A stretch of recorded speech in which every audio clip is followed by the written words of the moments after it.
Sejam muito bem-vindos ao Osteopatia em Família Podcast, uma série de podcasts para auxiliar o seu bem-estar. E hoje temos a honra de receber o nosso amigo e anatomista, referência mundial, profissional de movimento. Se você é profissional de saúde, prepare-se para profundos insights. Se você é leigo, prepare-se para grandes descobertas hoje aqui. Então vamos para a primeira pergunta ao professor Gary. Muitos ouvintes talvez não saibam o que é exatamente a fáscia e por que ela é tão fundamental para entender o movimento humano. Wow. Well, first of all, thank you for having me here on the podcast, because it's a real privilege to be here last minute as well. How we would describe fascia, it's the membrane that exists around every single tissue of the body. It's considered to be a network, a webbing, fiber. Along with that, it's also a fluid medium as well, which makes it very difficult to try to describe to the world. So the way I describe this is that if you can imagine a sea sponge, and if you disappeared all of the body tissue or the cellular material and just leave the fascia behind, you'd look like a sea sponge shaped like you. So it's the tissue that wraps everything, it holds things together, it connects, but it also separates. Really the best way that I can describe it. And I use that a lot when I'm teaching beginning students and advanced students as well. É muito interessante isso que ele está falando, porque no curso a gente teve contato com essa questão, né?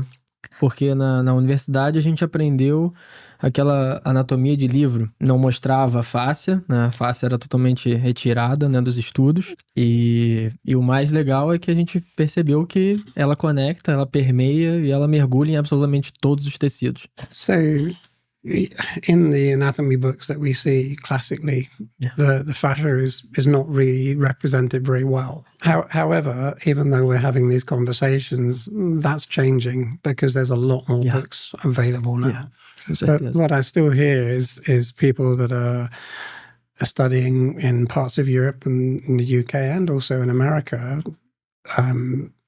medical students, chiropractors, osteopaths, they learn fascia at a very basic level. Acho que isso não é diferente no Brasil, acho que é mais ou menos a mesma coisa. Assim. Eu acho que a gente vem de uma história em que a fáscia é um tecido muito importante mesmo, né? Porque data de 1514, como que a gente conversava em off aqui com o professor Gary, o André Vesalius cita a fáscia pela primeira vez em 1514. Se é um tecido que é falado até hoje, é uma coisa muito importante. E aí vem de uma historicidade, como o Lucas falou, que a gente tirava então a fáscia ali do cadáver para permitir ver alguma estrutura que a gente achava nobre, que era nobre, mas sem saber e levar conta a nobreza da fáscia. E aí a gente vai ver a nobreza quando vai para Google. Yeah, so with Vesalius's work, he describes the fascia a lot, but the understanding of fascia at a certain point, I think it got limited, is that the research of fascia wasn't there. They couldn't look into it in the way that we do today. They didn't have the technology. Mm-hmm. So there was a level that it could be studied at. It's there in a lot of books, and hopefully there'll be some images that you can use with the film of this podcast as well, where we'll see some images from a book from the 1800s. So that it's given us an idea, or way back in the 1800s and before, we could see it. Because it was considered, it's part of the anatomy, it's there. So when it was dissected, it's there. You can't ignore the fact that it's there. It just started to disappear from the books maybe in the early 1900s. So basically the classic fascias were in place: thoracolumbar fascia of the lower back, the abdominal fascia, the central tendon of the diaphragm, plantar fascia in the sole of the foot. The finer details, the delicate fascias that you two have seen in the lab with us, a lot of that material was the stuff that was left aside. It's the stuff that wraps and separates and causes gliding movements. That wasn't there. You don't see that in the past anatomy books, and you definitely don't see it in the books in the early 1900s. Dr. Andrew Taylor Still, who proposed that fascia was, a very intelligent tissue in the body. He proposed that it may well be a mediator for electrolytes, fluid flow in the body. He proposed that it might well be neurological, so it has a good nerve supply. He also proposed that it would be a mediator for disease spread or containment of disease. Isso mesmo. É interessante como é que isso que o Gary está falando é super importante trazer essa história, porque como que essa brasa pode ter, ao longo do tempo, ficado um pouco mais menos ativa, menos acesa. Mas aí você vê nomes como o do professor Still e da Rolf, métodos Godelieve, por exemplo, unindo a fascia às emoções. Então, como progrediu isso? E a brasa nunca se apagou. No, and to come back to the point of Andrew Taylor Still, is that everything that he proposed over the last 35 years of research has all been proven to be true. So everything that he was thinking and had ideas about has been proven to be correct. Yeah. His work, the understanding of the sensitivities within the field of fascia, what that might mean in our emotional state. And there's a lot of research now in terms of emotions and fascia. Dr. Robert Schleip, our German researcher, currently is looking into that. And that's exciting because it's explaining everything that we know. Yeah. And now they're putting the science to it. Esse foi ponto alto em Guben no mês passado, quando o professor Schleip entrou e falou conosco sobre as pesquisas envolvendo o fibroblasto e as unidades contráteis a partir das emoções. A unidade contrátil do fibroblasto a partir das emoções. Yeah, so the myofibroblast is the contractile part. And that some of the fibroblasts were changing behavior and becoming contractile. In certain injury states that happens, but also we now understand, based on our high point from Guben, is that various emotional states can generate contraction within the fascia. E aí eu chamo ponto aqui interessante que quem estiver ouvindo esse podcast, profissional de saúde ou leigo, o professor Schleip falou, desde que o paciente entra na sua clínica, ele já começa a ser tratado desse ponto de vista, sobre esse ponto de vista. So we spoke about this when we were in Guben. So here I am in your podcast studio right now, and I've just come from your clinic. When we were talking in Guben, when I had my clinic in Brighton in the UK for about 30 years, it was very important that when I designed my clinic, that when people walked through the door, they had a good feeling about being in the building. And I knew that 50% of my work was done when they walked in the studio. And that's exactly what I noticed when I walk into your place. And you guys have worked really hard to create that. And that is really special. Yeah. People come in, the work's done. Hoje nós tivemos o prazer de receber o professor Gary na nossa clínica e realmente foi muito legal. As nossas faixas saíram de lá diferente. Falando um pouco sobre projetos, né, e pesquisa, você estava falando sobre a questão de pesquisa, a gente queria saber um pouquinho sobre a questão da Freya, né, como ela impactou na sua vida profissional, né? I think it's really useful for us to keep going back to those understandings as well. Quando a gente vai na graduação da fisioterapia, a gente é ensinado no modelo médico convencional. Quando nós nos graduamos em osteopatia, já temos outra visão. E levando para o meu campo de trabalho, na pediatria, a fluidez é necessária para o entendimento. So, I think there's a way that the two qualities can blend. Somebody said this of my courses and some of the teachings, not just about my work, some other colleagues of mine as well, is that the basic anatomy is they're teaching us everything in parts. And what we're learning to do is to bring those parts together again and create a language that connects. Eu tenho pensamento acerca disso que é interessante. Eu acho que a gente está num momento de renascimento. No mesmo renascimento que a gente vê na idade, depois da Idade Média, na arte, na cultura, na Itália. Agora para a saúde. E é renascimento porque já existiu no grego antigo, na Grécia Antiga. Já lidava com esse todo. A medicina ficou em compartimentos e houve necessidade para isso, para haver, por exemplo, um transplante de coração.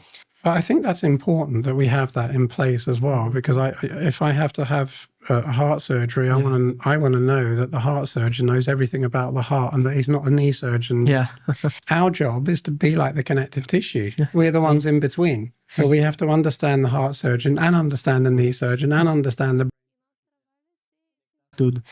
Mas agora acho que esse renascimento de profissionais como você ensina anatomia, como a gente aprendeu mês passado em Guben, e como a gente tem lidado com essa continuidade do corpo, dessa forma a gente consegue evitar que uma doença se estabeleça para que você tenha que trocar um órgão. É claro, com suas reservas. Mas você não acredita que o caminho seja esse, desse entendimento do todo?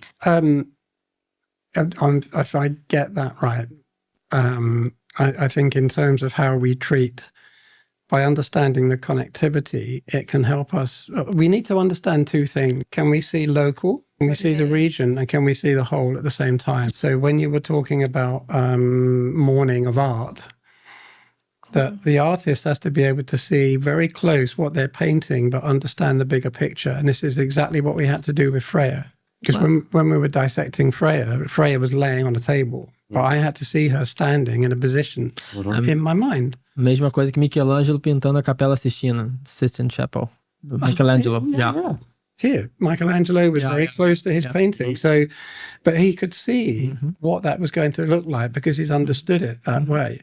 So we're so used to seeing the whole, but we have to understand local at the same time. So if I'm doing treatment somewhere, can I understand that it's having an effect over here? So I've got to go in and go out. I come from a background of structure integration body work as well. So we have to go local, global, local, global, local, global all the time. Our eyes are always changing. So when I work with various people that have had injuries, whether they've had knee joint injuries or knee joint replacements, or whether it be shoulder injuries. And recently I'm working with someone that's had a broken neck. So even though there's an issue throughout the whole body, I have to work locally. And sometimes the problem is local. It's not always going to go out everywhere. It might just be in the one region. However, what we do realize is that sometimes after a while, they'll generate a habit. So if their head is fixed forwards, then they will generate a habit and that will change the rest of their structure. So we have to keep working with all of that and then go local as well. In terms of, I think, with disease spread, we have to work very closely with doctors at some point, if we can, if they listen. To know what they know, I need their information. I can't say to them, I know better, because I don't. They're the ones that do the surgery. You two have been in a lab and you know we can make a mistake. But in surgery, you can't afford to make that mistake. Guys are highly skilled. I have huge appreciation of what surgeons do now. So if we can help them and they can help us, because I think the one way it's going to go is that we won't help them first. They're going to help us first, and then we'll give it back. And I was never at the very first ever Fascia Research Congress, but what I heard of that Congress is that they did have surgeons and doctors there too, because they were interested. And what was happening in the conversations in between the lectures, doctors and surgeons were speaking to massage therapists, asking how they massage the scar tissue. And the massage therapists are asking the surgeons how they suture and stitch the scar tissue or the surgery, so they could help each other as to how they do their treatments better. And it's really interesting because Dr. Vladimir Cheromensky, he has a very high understanding of fascia. He's a clinical anatomist. He's trained surgeons before, way back in the past, but he's also got a crazy mind because he's trained with Gunther. O Dr. Vladimir, que ele está citando, conduziu a gente a grande, digamos assim, a grande alegria do nosso grupo lá ao dissecar o vago, né? Então ele foi... Because he understands the fascial relationships there, so he can very quickly pull that out. And he understands the nature of fascia. He understands that it's highly neurological. He understands it's enormously proprioceptive. However, at a certain point when a surgeon is going to do their surgery, they're not going to worry about the proprioception. they'll do life-saving stuff. Our job is to worry about the proprioception. E é interessante falar disso agora, porque que a gente falar um pouquinho sobre a questão. Você acredita que a maneira tradicional de ensinar anatomia nas universidades ainda é adequada para quem trabalha com movimento?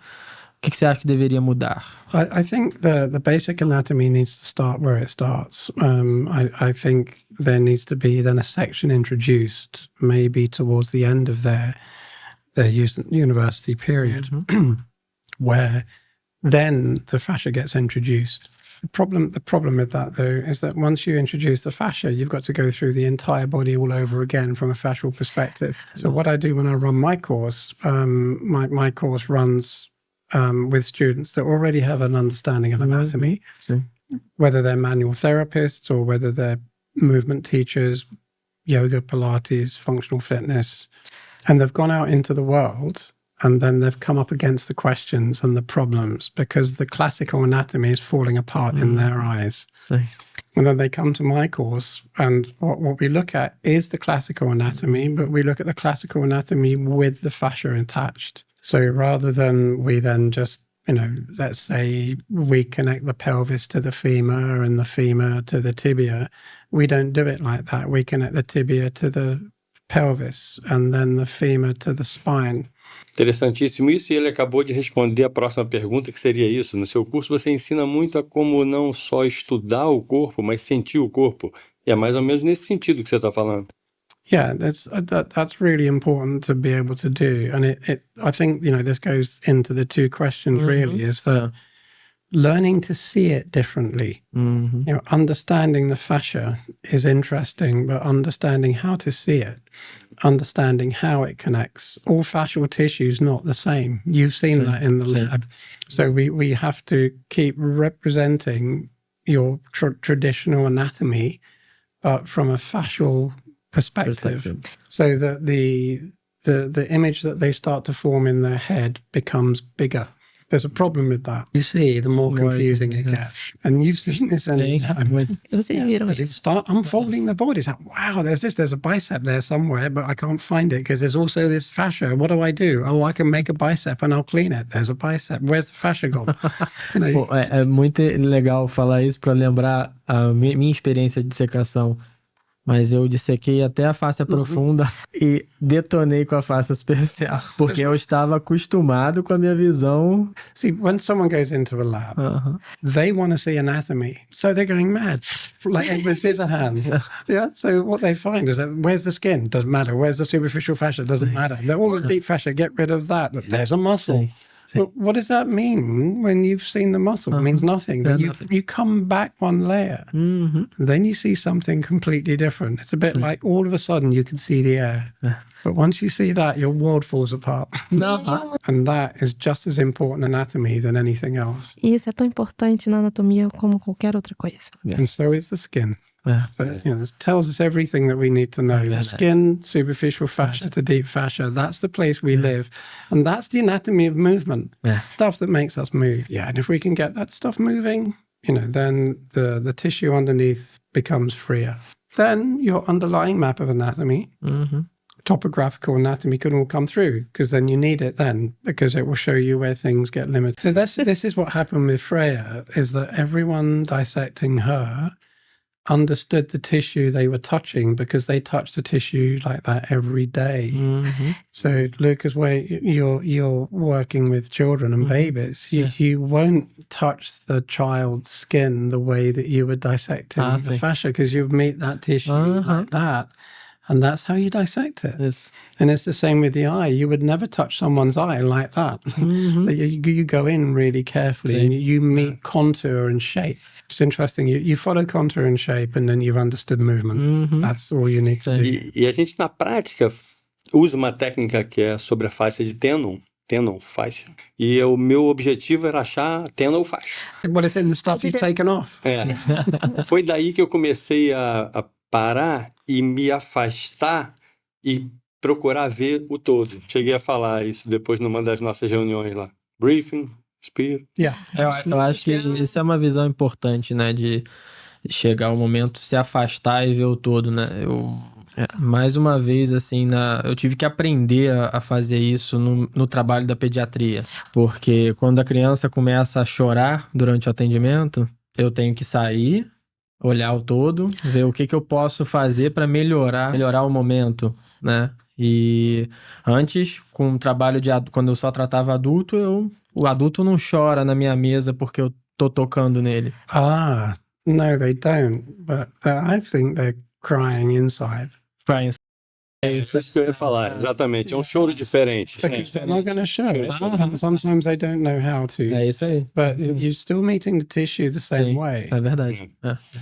E quando o Lucas estava falando isso, eu estava pensando o quanto a gente voltou diferente. A gente já conversou sobre isso de Guben, né? Com essa experiência nobre que a gente teve.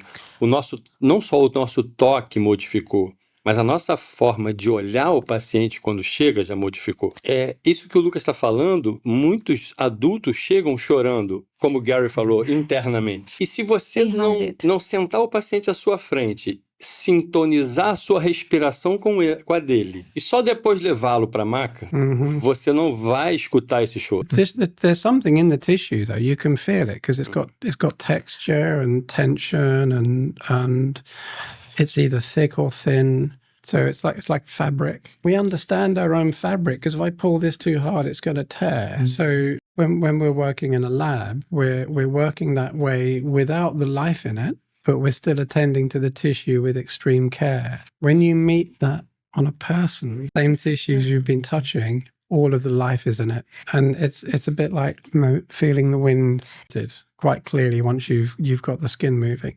No. So when we've got the skin freer, moving, so less restriction, the tissue underneath, I'm picking up my skin right now, into it, moving around, so the stuff underneath the skin, once that moves better, it shows us where the underlying muscles then are limited. And that's like walking into your clinic. 50% of the work's already done. You've done the most of the work on the skin. E a gente fica focado muitas vezes no músculo, né? Que o músculo está doendo, o músculo está contraído, e esquece da inervação tão nobre desse tecido que é a fascia, né? Yeah, absolutely. You've got your gliding surfaces, as you well know, everything interfacing. So surfaces glide, they must glide, and between them, you've also got the large nerve roots that travel through, like branches of a tree or roots of a tree. Quanto é importante que a gente deixe claro aqui, né? E sempre quando tem oportunidade de falar, deixar claro que o toque sutil hoje, como está tão nobre aos nossos olhos. O Lucas deu o exemplo da rapidez da indicação, e eu também tive um episódio desse nos olhos. Quando falei que o meu interesse era a oftalmologia dentro da osteopatia, a Nancy me deu o olho e eu, afoito, lesei o vestíbulo coclear. Keep calm. Yes. O olho é seu. So this is what happened with Freya. It all comes to you. It's remarkable when it happens, and it changes your touch forever as you experience. Puxando esse gancho, né? A gente tem mais uma pergunta, que é para quem é da área de saúde ou do movimento e quer se aprofundar no entendimento da fáscia, por onde você recomendaria começar a estudar hoje? Além de começar a seguir vocês lá no @FasciaAnatomyLabs, right? Other than coming to our Follow? lab. Yeah. Well, I think reading the right fascia books, I think, is a useful thing. So David Lezondak's book, Fascia, What It Is and Why It Matters, is a very good book. Fascia, What It Is and Why It Matters. He's also edited the fascia and medical applications. I can give you details for this to go with the podcast as well. Carlos Stecco's book is the top level book, functional atlas of the human fascial system. Functional, yeah. And I think those three to start with is a really good place. Any massage training really that has more of a myofascial basis to it would be good to go to as well. If you're training to be an osteopath, that's what you want to do.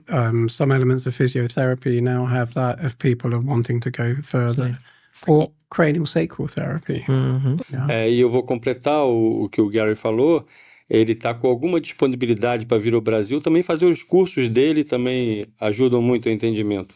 Estou falando para o público em geral, aproveite porque está com alguma disponibilidade. We'll come back to Rio anytime. Well, there's also, just to kind of continue from your point, there's also the fascia anatomy labs if people want to have Sim. dissection experience. So one of the finest labs in the world in Guben. Fala um pouco sobre a questão do Fascia Anatomy Labs para todo mundo, os profissionais saberem um pouco. Yeah, so fascia anatomy labs have started with my colleague Jahan Adam.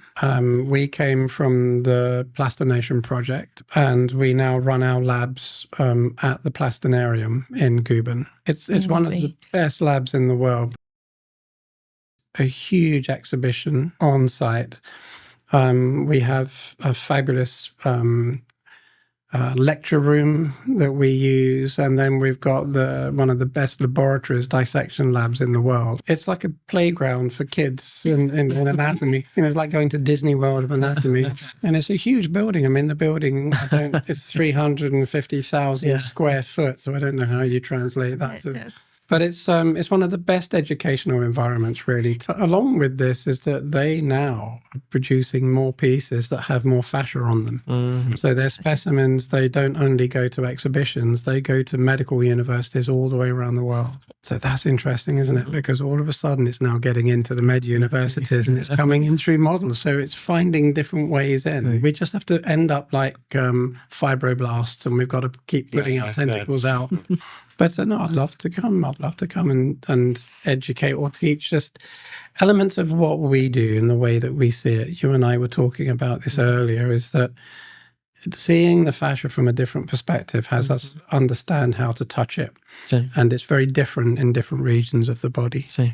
Too easy for people to say, yes, it's fascia. It's like, well, what type of fascia are we dealing with here? Some of it's really tough. Some of it is like saran wrap. Everything in between. How do we treat that? E para os leigos, né, que nos escutam, né, as pessoas que não são profissionais de saúde, existe alguma prática simples que você indicaria para ajudar a manter a face saudável no dia a dia? Yeah, movement. I mean, actually, everything I've been seeing on the beaches of Ipanema and Lebanon. Sim. You know, the women and the guys playing volleyball, playing football, you know, rolling around and moving in different directions. You keep the body moving in multiple directions. If people want to train differently, they can add plyometrics to their training. Porque eu pergunto isso porque hoje você tem uma onda muito grande de liberação miofacial. No, exactly. I mean, they might as well be smashing themselves over the head with a foam roller. Dancing, Sharon, my wife, just in her signaling to me, dancing, you know, dancing would be fantastic. Just dance after you do what you do. Myofascial release, it's debatable as to what that really means sometimes. I could get into a lot of trouble for saying that. Vocês, na infância, na Inglaterra, costumam brincar com aquela planta dormideira? Porque é esse exemplo que eu uso com os meus pacientes. Já vi que vai ser um problema se eu atender alguém na Inglaterra. Porque exatamente quando aquele paciente chega com a ideia de que ele tem que botar a mão e apertar fundo, eu falo, não, já brincou com a dormideira? No, but I understand the thing that you're talking about, because I use cornstarch as an example. Maisena. Yeah, maisena.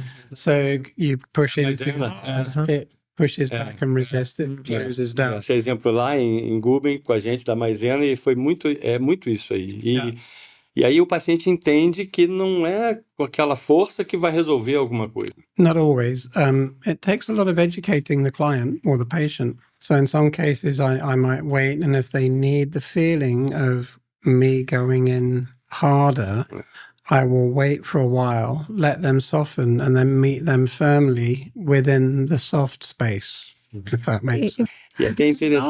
E até interessante para quem está ouvindo, porque muitas vezes a nossa face é como essa planta, e ela está guardando em silêncio traumas. Yeah, I think the regions that have been involved in, or the reaction that somebody's body has to an emotional state. So if I'm stressed about something, it might be that my jaw and shoulders go tense, which might mean that pattern then appears in everything that I do. So it could be related to a moment that happened, and I just carry on the same habit. gradually, as you start working on the body, you can shift the person's behavior to most. Esse papo tá uma maravilha, mas está se aproximando do fim e eu queria saber se você quer deixar alguma mensagem se você pudesse deixar alguma mensagem para o nosso público, enfim, para o Brasil e para todos que estão nos assistindo. Oh God, what would I say? In terms of the fascial body, I just think keep moving in multiple directions, but keep that movement all the way through your life, really, and move in multiple directions, backwards, forwards, and so on. Keep moving in spirals and circular movements as well. And just enjoy it. We live in this thing, enjoy it. Yeah. Thank you very much for having me here. It's been amazing.